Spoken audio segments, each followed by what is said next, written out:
All right, so welcome to our speaker, Amelia Rubenstein. She's a director of research and programs at the University of Maryland Safe Center, where she oversees program evaluation, research, and policy initiatives. Ms. Rubenstein has advocated for trafficking survivors for more than 10 years in both clinical and macro capacities, and is dedicated to assisting youth-serving agencies and organizations to address the issue of human trafficking, particularly among system-involved youth. And I'd like to say that she is an adjunct professor at the University of Maryland School of Social Work and received outstanding contribution to the Fight Against Human Trafficking Award from the Maryland U.S. Attorney's Office in 2015, as well as formal citations from Governor Larry Hogan, Senator Barbara Mikulski, and Baltimore Mayor Catherine Pugh for her efforts to fight trafficking. So welcome, Amelia. Hello, thank you so much for having me. Hi, everyone. I'm very excited to be here today, especially prepping for our event tomorrow. So we're going to take the next about 45 minutes to dive into an intro to human trafficking. So human trafficking 101, it's a big topic. It's a complex crime. And we have a lot to cover. I can do 8 hours on this subject, so I'm going to try to distill to the most important parts.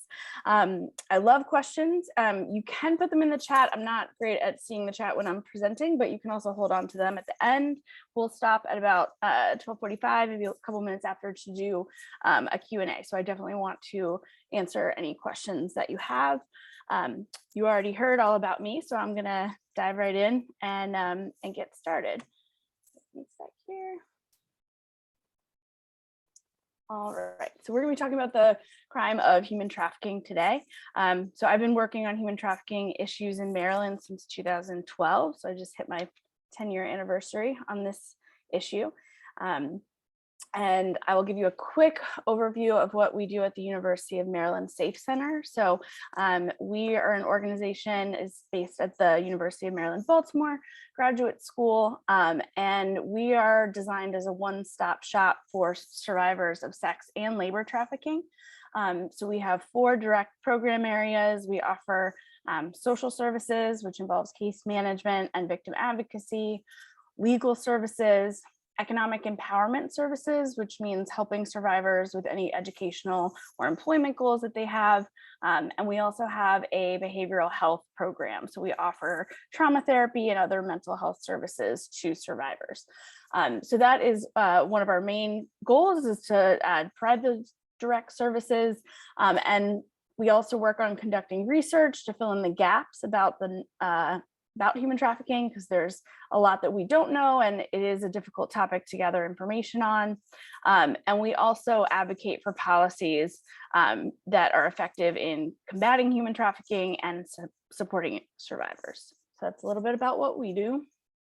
So overall, what is human trafficking? And we're going to get into the legal definitions, because this is a crime. Human trafficking is a crime both at the federal level and at the state level in Maryland. But as an issue, I think my favorite kind of layperson definition for trafficking is the exploitation of a person for profit. So it's making money off of somebody, either their labor or their involvement in commercial sex, for the financial benefit of the trafficker. And this can happen in many, many different ways, which we're going to go into. But this is a crime in which, it's motivated by the financial gain of the trafficker. So we know that human trafficking affects all types of populations. So men, women, children, adults, people who are US citizens, people who are foreign nationals. It kind of runs the gamut. And we do break down human trafficking into 2 major types: sex trafficking and labor trafficking. So traffickers use force, fraud, and coercion. Those are 3 elements of control that I'm going to talk about to entrap victims and then force them and exploit them for the trafficker's financial gain. I'll go into what constitutes force, fraud, and coercion in a legal capacity in a second. So there's a lot of myths about human trafficking. I think it's a subject that has recently had a lot of light put onto it. It is a horrific experience for anyone who has survived trafficking. And there's a lot of myths and misconceptions. So if people have seen the movie Taken, they might think that it looks like that. Or if they've, seen information about child sex trafficking, they may think that all trafficking looks like that. And what I'm going to try to do today is really cover a wide variety of what trafficking looks like, because we work with victims of sex and labor trafficking, and many of their situations are very different. There are some common elements, but they really can come from very different situations, backgrounds, and have experienced different types of exploitation. So some of the myths that I want to counter today are, first of all, that all trafficking involves commercial sex. So I think in Maryland and in the US, we have a tendency to talk a lot about sex trafficking and not so much about labor trafficking, which is unfortunate because labor trafficking affects many, many people. I'm going to tell you up front that it's difficult to give statistics on human trafficking because the numbers that we have aren't great. We're not sure if they're accurate. We're not sure if they're an undercount. And there's a number of different reasons for why it's so difficult to collect data on human trafficking. So if I give you stats, I promise to give you the citation. So one thing that I'll tell you is that the global report on trafficking in persons, which was a survey of 155 countries. This was the 2020 TIP report, the global TIP report, not the US's TIP report, found that the most common form of human trafficking was sexual exploitation. They estimated that 79% of trafficking victims had been exploited through commercial sex, with the second most common form of human trafficking being forced labor or labor trafficking at about 18% of people. But that's significant. And also because we have spent so much time talking about sex trafficking and training people on trafficking, I think it's kind of a reinforcing system where we talk about sex trafficking and therefore we then identify those cases more often. So labor trafficking happens, sex trafficking happens, not all trafficking involves commercial sex. And I think we need to kind of even out the amount of attention and training and research that we do on those two sides of the issue. All right, secondly, let's see if I can move this forward. Okay. The second myth here is that trafficking doesn't happen in the US, that this is a problem that happens overseas. And obviously you're here today, we're going to talk about trafficking in the US. So you know that that's a myth. We serve survivors, every day who were trafficked here in the United States, in Maryland.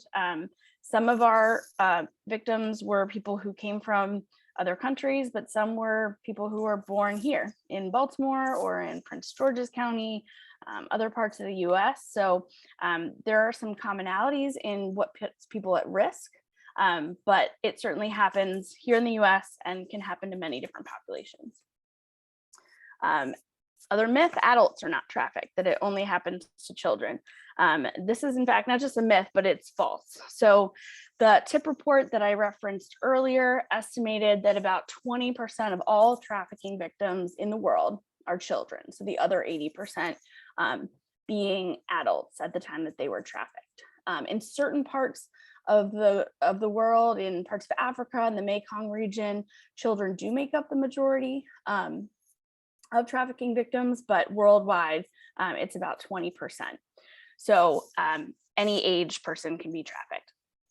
Media reports reflect reality. I think this is an issue that can get sensationalized.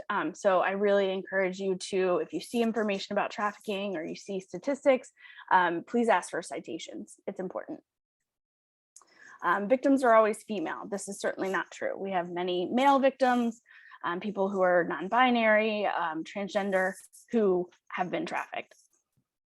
And then the other myth is that traffickers only target undocumented immigrants. As I said before, I've worked with many, many victims of trafficking who were US citizens, born and raised in the US, so not undocumented immigrants.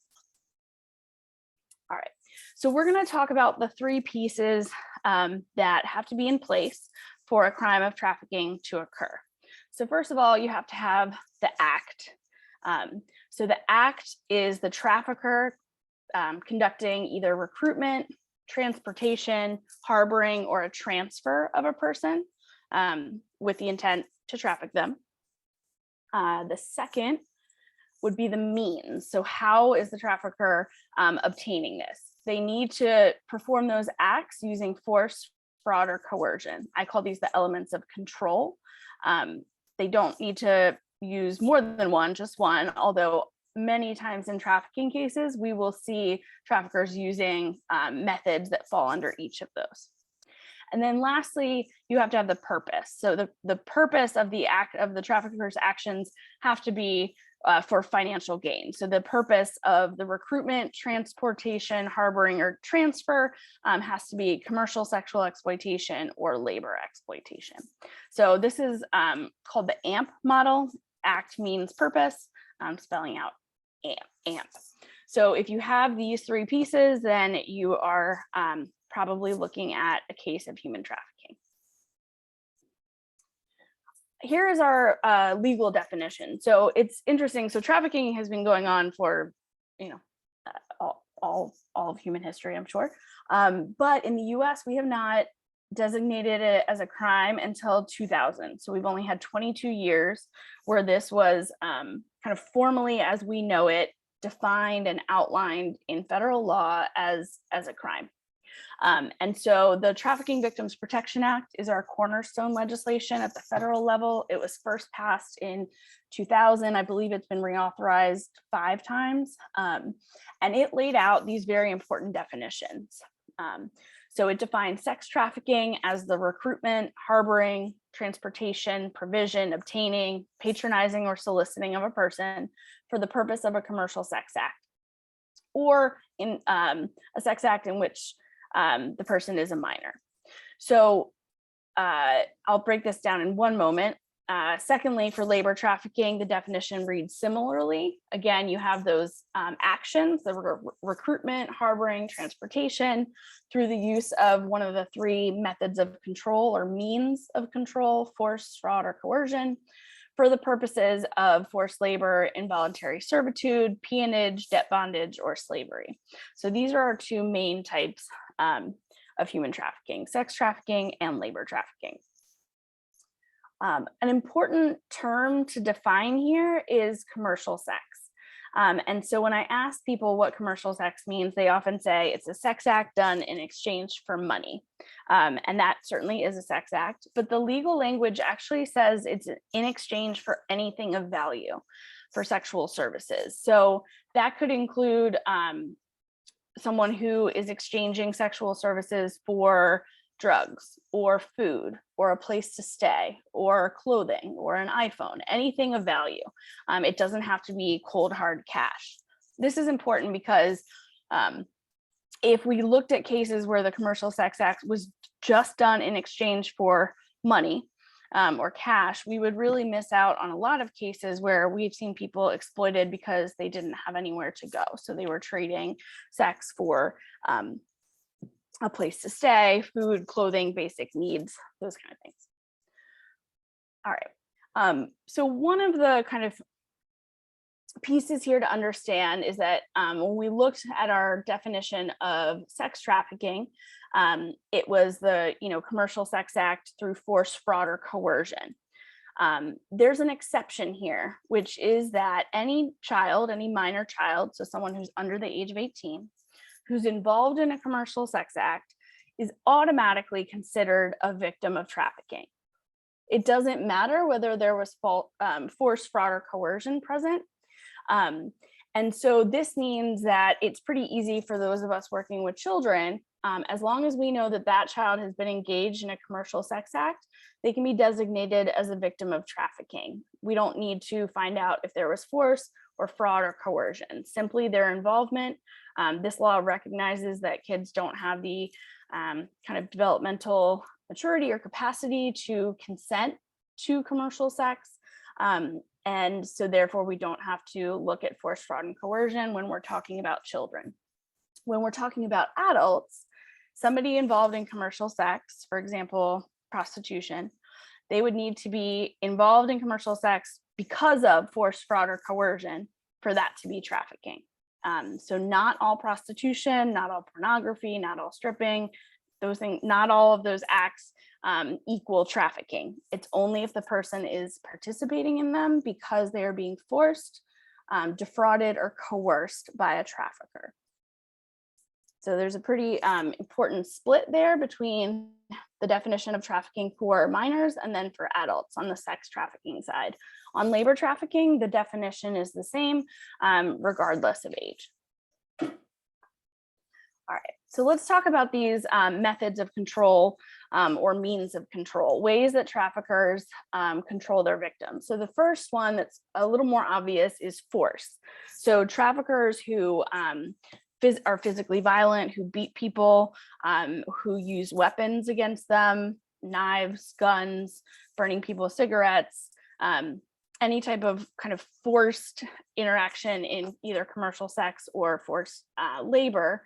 So this is going to be any of the type of violence that you can think of. So sexual assault is common, anything that's literally forcing the person to stay. That can also involve withholding somebody food and water, things that they need, or actually physically confining them. So while very few of my cases involve somebody being locked in a basement or a cage, there are cases where the mechanism of force was that the trafficker physically held that person against their will. More often, actually, than force, we see fraud. So fraud is the trafficker using a number of different tactics to trick someone and get them into a situation where they don't have any options, and therefore the trafficker can make money off of them.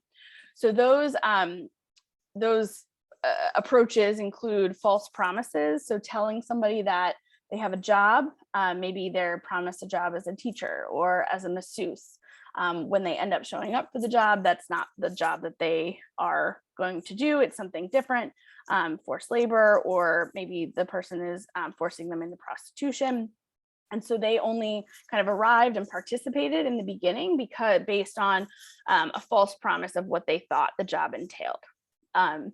So deceitful, enticing, and affectionate behavior, we can also call this boyfriending. So it often happens in situations where the trafficker is an older male identifying person and the victim is younger. And so this can be somebody who's building a relationship with the victim in order to kind of trick them into doing things that the trafficker wants them to do. We also see withholding wages, so simply not paying people what they're supposed to be paid, lying about working conditions, again, lying about the job, lying about promises of a better life. So very often, I've had a couple cases where the victim was forced to participate in commercial sex, and the trafficker said, as soon as we make this amount of money, then we'll be able to stop, we'll be able to buy a house, I'm going to help you get your child back because her child had been put into foster care, I'm going to help you get your GED. So all of these lies were very intentional to get her to continue to participate, even though none of those things were ever going to happen. And also preying on desperation and poverty. And this is kind of something that goes throughout many cases of trafficking, which is vulnerability. So when we're looking at why people are trafficked, it's based on a pre-existing vulnerability. In my experience, that's 90% of our cases. There's also blackmail or extortion. So let's say, someone says they don't want to participate in commercial sex anymore, and the trafficker says, well, I have all these pictures of you, I'm going to post them on the internet, or I'm going to send them to your family members if you don't continue to prostitute for me. And then lastly, coercion. So coercion is a means of control that in my experience is present in pretty much every trafficking case that I've ever worked. And it's also the hardest to prove, it's the hardest to show in court. So for force, we can take pictures of, and we can document injuries. You can have a nurse come and, testify as to the victim's injuries. Force, you can look at, documented wage theft and debt bondage, but coercion is psychological and emotional control. And so it's a lot harder to prove, and it's a lot harder for juries to understand. However, I believe it is the most prevalent kind of mechanism of control. So coercion includes threats of serious harm or restraint. So while actual serious harm falls under force, the threat of it, which happens very frequently, traffickers say, if you don't keep working, if you try to leave, I'm going to hurt your family, I'm going to hurt your child, I'm going to hurt you. So those threats of serious harm or restraint, those fall under coercion. Threatened abuse of the legal process. So we see this a lot with our foreign national victims. Think about cases in which someone is being trafficked through domestic servitude. So they're working in someone's home, they're cleaning, cooking, taking care of children. And maybe they say, look, I haven't gotten paid for 2 months. I'm going to leave. And the trafficker says, well, if you leave, I know you're here and you're not documented. I'm going to call ICE and they're going to deport you. So that would be a threatened abuse of the legal system. That would be coercion. Somebody who tells, a victim, if you try to leave, I'm going to, report that you've been involved in prostitution and you're going to get charged for that. That would be another type of threatened abuse of the legal process. Taking somebody's documents. So as a type of fraud, there actually is giving people false documentation, but withholding somebody's documentation is considered coercion. So for anyone who's tried to get anything important done, social services benefits, sometimes even homeless shelters, getting a mortgage, anything important, you need your birth certificate, your social security card, your ID. For foreign nationals, they need their passport, they need their visa documents, their work documents.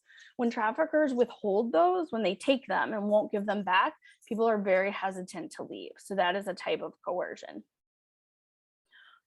Intimidation or humiliation, and I'm sorry, I should have taken the word pimp out of here. I tend to use trafficker. Emotional abuse is a form of coercion.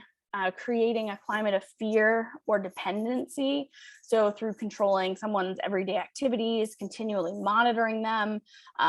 If you think of, tactics usually associated with brainwashing. So maybe keeping people up all night, not letting them sleep, not giving them proper food or nutrition, things that just aren't going to allow you to evaluate the situation or think. You're just in survival mode. All of those things can constitute coercion, especially creating dependency, which is where that relationship, building a relationship between trafficker and victim, it's something we call trauma bonding. That is a very powerful mechanism of control. And establishing quotas, which is telling someone how much they have to make. This is a practice that we see sometimes in sex trafficking cases. Those quotas are another kind of form of coercion. So, and it's intended to make the person believe that if they are punished for not meeting a quota or not following rules, that it was their fault because they were told the rules ahead of time or they were told the expectations ahead of time. As I mentioned before, our data on trafficking is really difficult to collect accurately, and there's a number of reasons for this. One is that it's a crime. So people, many crimes are often underreported. It's happening to people who are often very vulnerable or marginalized. So people who are undocumented, people who identify as LGBTQ. And so they may not want to come forward. They may not feel trusting or feel okay about reporting to law enforcement.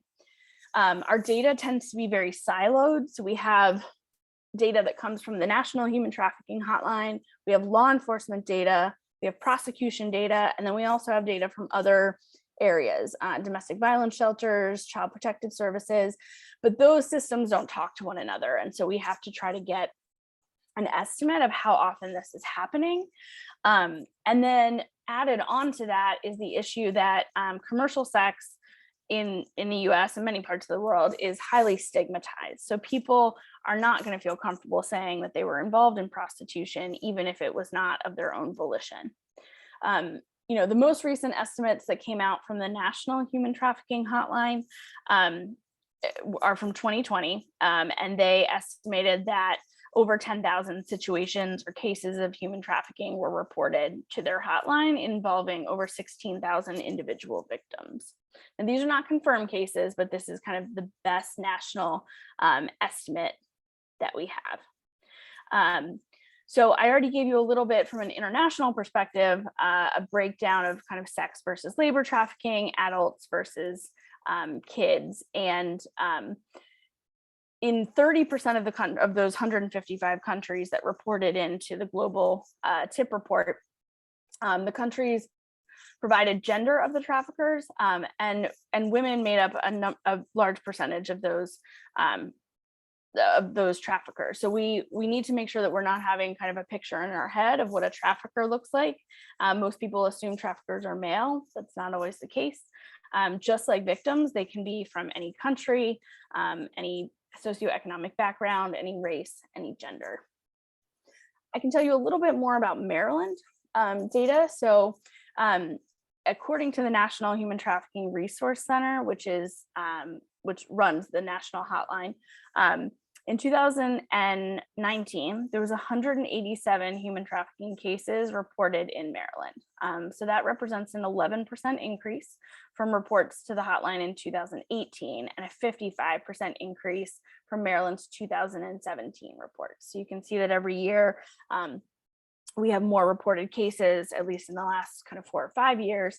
I don't know that we can draw any conclusions from that about increases in trafficking. I think that most likely what we're seeing is more people being aware of trafficking, being educated just in forums just like this, as to what trafficking is. And so they're more likely to be able to accurately identify and report the crime. So in Maryland, of our 2019 cases, so remember that's 187 cases, 68% of those involved sex trafficking and 19% involved labor trafficking. 6% actually involved both sex and labor trafficking. And so that aligns pretty closely actually with what they found in the global TIP report from 2020. So that's kind of interesting. We also have Child Protective Services data. So between 2013 and May 2020, there were more than 600 cases of suspected child sex trafficking that were reported to and screened in to Child Protective Services units in Maryland's 24 local departments of social services agencies. As of May 2020, the counties with the most child sex trafficking reports are Baltimore City, Washington County, Prince George's County, Baltimore County, Anne Arundel County, Harford, and then Montgomery County. Our data on labor trafficking in Maryland is much less robust. And so we don't know quite as much. One thing from the hotline is that in the DMV area, they found that between January 2015 and June 2018, there were 384 potential victims of labor trafficking that were identified. So I think the more we work on training people on what to identify and what labor trafficking looks like specifically, I think we're going to see more of these cases. I apologize. Okay. So this is just a snapshot from the most recent report from Polaris, the National Human Trafficking Hotline and Resource Center. This 2020 report was a little bit delayed, but it is now available online if people are interested in going through and looking at the most recent national organized data that we have. You can see here a kind of breakdown between sex and labor trafficking. We also have cases in which both occurred. And then these are the kind of top types, so categories of where trafficking happened, what industry or what setting. So you have escort services, so kind of what people think of as prostitution, pornography, massage parlors, residential-based commercial sex, domestic work, other types of bars or strip clubs or cantinas. And I actually would have to look in further to see what setting illicit activities is describing, but that's all on the report if folks are interested. This is a heat map based on those cases that were reported to the National Human Trafficking Hotline. And you can see that trafficking cases kind of map out with density of population in the US. So usually California, New York, and Florida and Texas tend to have the highest numbers of reported cases, which makes sense since they have higher populations, but also they have communities that have very vulnerable populations in them. So people who are there on H-1 visa or H-2B visas, people who are undocumented, other groups of vulnerable folks. So there is kind of an intentional strategy of manipulation that traffickers use. In order for traffickers to accomplish the crime of human trafficking and to make money off of somebody, they need to go through a couple steps. They need to kind of size up or assess a victim and see what their vulnerability is. They need to identify that need, fill that need, remove the person from other options, other support systems. Isolation is a big part of trafficking. So if somebody has other people to lean on who can support them or help them escape or send them money or present other options, they're much less likely to be exploited or to remain in an exploitative situation. And so then traffickers, once they isolate somebody, they're going to exploit the victim's dependence and force them into commercial sex or labor trafficking. So if people are familiar with domestic violence, with the wheel of power and control, this is a very similar wheel, but for sex trafficking and labor trafficking. And so you can see, the different types of abuse. And if you went through on these, you could categorize all of these actions under force, fraud, or coercion. I'm just going to do a time check real quick. Okay. All right. So I've talked a little bit about vulnerability. So in my experience, people cannot be trafficked unless they have an existing vulnerability of some kind. And those vulnerabilities usually break down into two categories from what I've seen. Either economic vulnerability, so the person is living in poverty or they have some other marginalization, disability, something that is preventing them from being able to meet their most basic needs for housing, clothing, food, shelter, those kind of things. The other side of vulnerability is emotional or psychological vulnerability. So just like we have very basic needs for food, clothing, shelter, we also have very basic emotional needs for safety, belonging, love, and affection.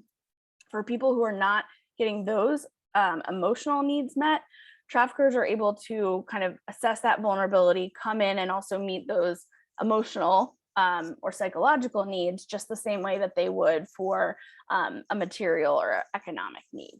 So what we see is that people who are experiencing any type of marginalization, whether that's based on racism, xenophobia, homophobia, transphobia, any type of discrimination that's either isolating them or preventing them from job or educational opportunities, is going to make somebody more vulnerable to being trafficked. For young people, we know that running away from home and then essentially becoming homeless has a higher risk for trafficking, because traffickers, if they're able to offer the person a place to stay or some food, then they're able to meet those needs and then kind of force the young person into either commercial sex or forced labor. So a child who's been on the run for a couple of days, who's been sleeping under a bridge or in a car, or has been couch surfing, they're way more likely to get into the car with somebody who rolls up and says, you are way too pretty to be out here. Let me get you something to eat and I can take you somewhere to stay. The kid who, their mom and their dad and their warm house and their hot meal is right down the street, they're not going to get into the car, versus a child who's experienced homelessness or has run away or is not safe at home, they're more likely to then get in that car. So substance use, unemployment, lack of educational opportunities, poverty, those are all economic vulnerabilities that traffickers can exploit. Developmental disabilities, mental illness, or past trauma. So, we see kids that have experienced abuse and neglect, which then leads to sometimes them being put into out of home care, where they're not with their family of origin or biological family. Those kids, that past trauma often means that their basic emotional needs for belonging, safety, love, affection are not being met. And if the trafficker is the one person meeting those needs, that's going to be a very powerful relationship that the trafficker can then use to exploit that person. So there's a number of other vulnerabilities. We see that people who are undocumented, because of that threatened abuse of the legal system, of reporting someone's lack of documentation or lack of status, that can be a vulnerable group. People who identify as LGBTQ because they face discrimination in employment, sometimes in education settings, in getting housing, those can create economic vulnerabilities for that population as well. So where does trafficking happen? On the sex trafficking side, we see that sex trafficking happens anywhere that commercial sex is happening. So not all commercial sex is trafficking, but where there is commercial sex going on, where there are established commercial sex markets, there are some people there through choice and some people there through coercion. So those would be the victims of trafficking. So you think about bars, clubs, especially strip clubs, hotels and motels where prostitution is occurring, residential brothels. So this is when someone will rent out an apartment and have victims provide commercial sex out of that rented establishment or apartment, escort services, whether they're in person or online, strip clubs, and then also truck stops and rest stops, especially in the Midwest. That's a more common area for both commercial sex and then sex trafficking to occur. For labor trafficking, there's some overlap, but there's some different settings where that happens. So you will see people being forced into labor trafficking in agricultural settings. So in Maryland, on the chicken farms on the Eastern Shore, the crab picking farms, those are places where labor exploitation and labor trafficking can happen. Bars, clubs, restaurants, domestic work, so literally in people's private homes, is a huge area where people can be exploited and labor trafficked. And those cases are particularly difficult because those victims are very, very isolated. But you can also have labor trafficking that's happening in hotels, restaurants, food services. There sometimes is trafficking that happens in nursing homes or other places where people are doing some type of caretaking, construction settings, and then peddling or begging sales crews, people who are either asking for money or selling something. They may be there of their own choice, but they may also not. All right, so I think it's important for everyone here to be aware of what trafficking looks like and some of the signs, so that if you identify a situation that you think might be trafficking, then you can report it to the National Human Trafficking Hotline. You're also able to reach out to us if you have questions.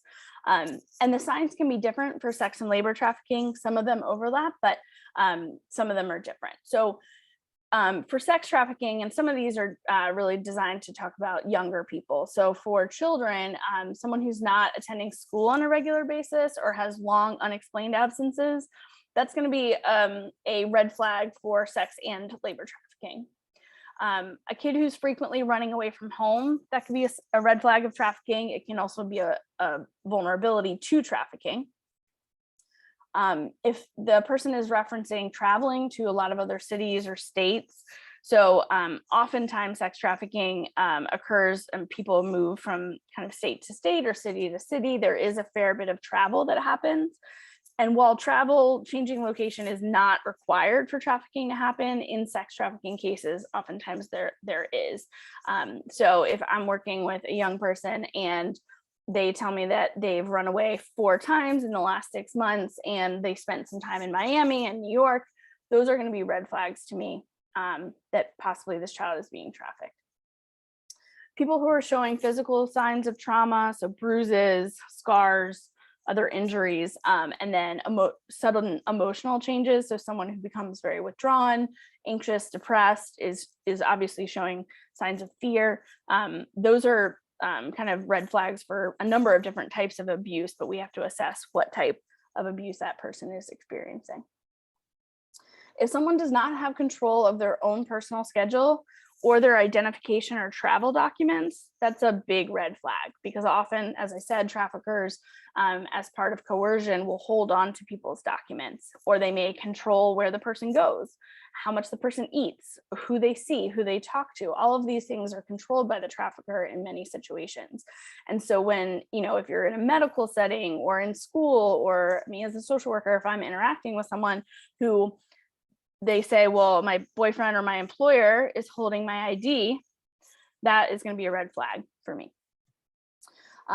If someone is showing either hunger, malnourishment, inappropriate dress based on the weather conditions, or they're giving you very coached or rehearsed responses to questions, that would also be red flags, as well as sometimes when people are kind of, the story that they're telling you for an intake doesn't really make sense.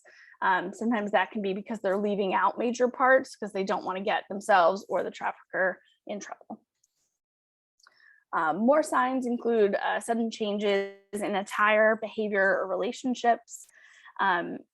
For me, I work a lot with younger people. So for kids that are describing sexual behavior, sexual situations, or terminology that's really outside of their kind of developmental stage or age-appropriate norms, I'm going to be concerned about a number of different types of sexual abuse, and sometimes that can include sex trafficking. So sex trafficking is a form of childhood sexual abuse. That's true at the federal level as well as in Maryland. Any relationship where the person is older and or controlling. So if they have a relationship either with a romantic partner or an employer that seems odd to you, the person holds a lot more power than they should, that would be concerning to me. Someone who's trying to cover up scars or tattoos or bruises, things that they can't kind of explain what happened to them or why. Tattoos we can be concerned about because in some, not all, but some sex trafficking cases, traffickers will do what's called branding. So if you think about the implications of that language, what else do we brand? We brand animals, livestock, and that's actually how traffickers see victims. They don't see them as people, they treat them as commodities, as products, and flowing from that is this practice of branding people. So putting a tattoo or of like a logo or a sign or some other type of mark that is supposed to indicate ownership of the person. For labor trafficking, some of those signs would apply, and then we also have some different ones. So people who are unpaid, they're working, but they're not being paid. They're being paid very little, or they're only being paid through tips. If they are employed and working a lot of hours, or there's something else inappropriate about their working situation, especially for kids. So if a child's not going to school because their aunt or uncle is forcing them to work at the family's restaurant, then that's problematic. If they are employed and have a work permit, but they're clearly outside of those limits, they're working more hours than allowed, that's also a red flag. Debt bondage is a situation in which the person incurs a debt. Maybe they owe a debt to the trafficker for flying them in from another country, or for a uniform, or for other type of supplies. And somehow throughout their labor, they're still never able to pay that debt off. And at some point, the value of their labor becomes much more than the original amount owned. And that's called debt bondage. So it's a situation in which the trafficker continues to make money off the person's labor, and by telling them that they've really never paid the debt off, even though in all likelihood that debt was paid off months ago, years ago. If someone's not allowed to take breaks at work or is subjected to excessively long work hours, if they are overly concerned, again, about this relationship with the employer, if the employer is overly involved or seems to have an inordinate amount of control or is acting abusively, that would be a red flag. If they're not in control of their own money, and I think this is true for both sex and labor trafficking, so people who don't have control over their documents or have control over their own finances, if somebody else has that control, that's concerning to me. If they are living with their employer or living at the same place that they're working, sometimes that can be a sign of labor trafficking. If they feel like they want to quit their job or they want to stop working and they're not allowed to do so for some reason, that's a huge red flag. And then again, the emotional side of this would be signs of fear, anxiety, depression, tension, being fearful of sharing too much information, not wanting to get anyone in trouble, or for not wanting their employer to know that they're talking to somebody else or getting information. Those are all red flags. I know that I am already at 12:47. I am happy to share the rest of this PowerPoint with, I have my email that I can put in the chat, and I'm happy to share this with anybody. I'm gonna pause because I've thrown a lot of information at you. And I do want to allow time for questions. So I am going to put my email in the chat right now so people can ask me if they want to get a copy of the PowerPoint, and then I will open up to questions either through the chat, or if you just want to call them out, unmute yourself. I'm happy to answer this.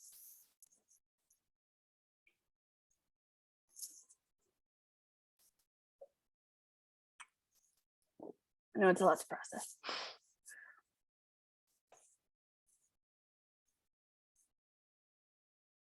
People don't have questions, that's okay too. If you think of something later on and you want to email me, I'm always happy to provide technical assistance, or talk about doing other trainings. If you have professional populations or groups that you think are important, we really focus on groups of people that are likely to interact with victims. So law enforcement, social workers, child protective, people involved in the criminal justice system, people involved in working with refugees and asylees, school settings, teachers, people working with youth who are at risk.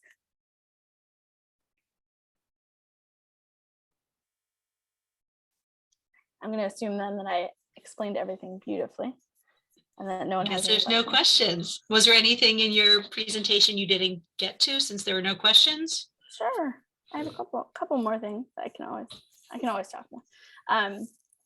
All right, so we did our signs. I did want to talk about kind of why it's so difficult to identify trafficking victims, and I talked about some of the reasons that we have poor data, and this is related to that issue. So there's a number of barriers to identifying victims of trafficking.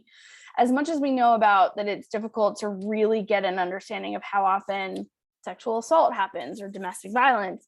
I think with trafficking, it can be even more difficult because of that stigma that I talked about before about being involved in commercial sex, but also the fact that when victims of trafficking are trafficked, they often are involved in criminal behavior, not through any fault of their own, but under duress, under control of their trafficker. And so they are then fearful of getting in trouble if they report their own victimization.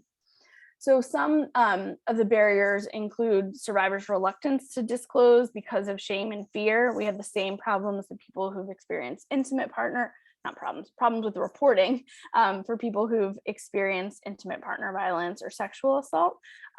Fear of interacting with the legal system, fear of not being believed is a huge one.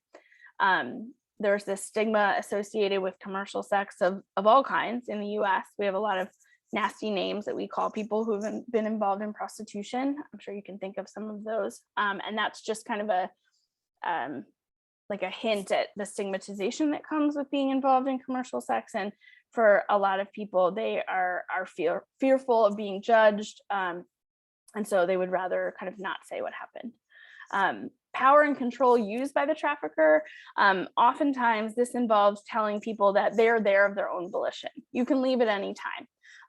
Is something that I've heard victims say that their trafficker has told them, even though that's really not true. So it's incredibly manipulative and intentional in the way that is put there, so that people don't recognize that what's happening to them is actually victimization.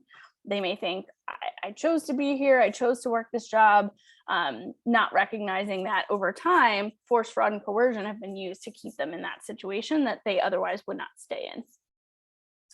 And then we have a big lack of resources and services. So the Safe Center, we're usually at max capacity, working as hard as we can to support as many survivors as we can, but there is always a need that is greater than our capacity. And that's, true even in a part of the country where we have a lot of service providers, or a fair number. There's parts of the country where there really is very little in terms of services and support. And so if you don't have any options and nowhere to go and no help to access, it doesn't really make any sense for you to report, because what would that do for you? So these are some of the kind of ongoing issues that we struggle with in trying to make sure that, first of all, people know what human trafficking is, that we can identify how it happens and who it's happening to, because there's no way for us to assist or do any type of prevention if we're not good at identifying and knowing kind of how labor and sex trafficking are happening to folks in real time. All right, so I'm going to check back and see if there's any questions yet. I have a question. Sure. I'm wondering for a second about your policy work at the Safe Center, and if there were one particular policy prescription that you would give at the national level to help combat human trafficking, what would be some of those? What would be your one policy prescription? That's a really, really good question. So I think the reauthorizations of TVPA have been very important, that those have happened. One thing that happened 2 years ago, 2019, is that Maryland actually did not have a labor trafficking statute. Labor trafficking was not criminalized in Maryland until 2019. We were one of 3 states that did not have a labor trafficking statute. So prosecutors couldn't prosecute it. They could try to use extortion statutes, but those weren't really sufficient. So one of the major kind of wins for us was passing a labor trafficking law in Maryland. Our next goal, and this is not at the federal level, but at the state level, is that even though the federal law says that children involved in commercial sex are victims of trafficking, you can still charge anyone over the age of 9 years old with prostitution in Maryland. So, and that's true in some other states too. So there's been a big push over the last 10, 15 years to pass things that are called safe harbor laws, which mean that because we know that these are victims of child abuse, they should not be able to be prosecuted for the crimes against them. So these laws, these safe harbor laws, make it impossible. They give immunity or decriminalization, however, it's different in different states, saying that you can't charge children with prostitution. And that to me seems like a no-brainer. In Maryland, we've been trying to get the safe harbor laws passed for 5 years and still no go. I can talk more offline about why and who is resistant to that. But I would say that that's our biggest policy, is most likely to be our biggest policy push this year, is to pass a real safe harbor law that provides immunity from solicitation, prostitution, and commercialized vice charges, as well as some other charges that are related to trafficking but may not actually be prostitution, for people under 18, but actually hopefully even up to like 21. Some states, Vermont has done it up to 24. That's a great Thank question. you. Anybody else?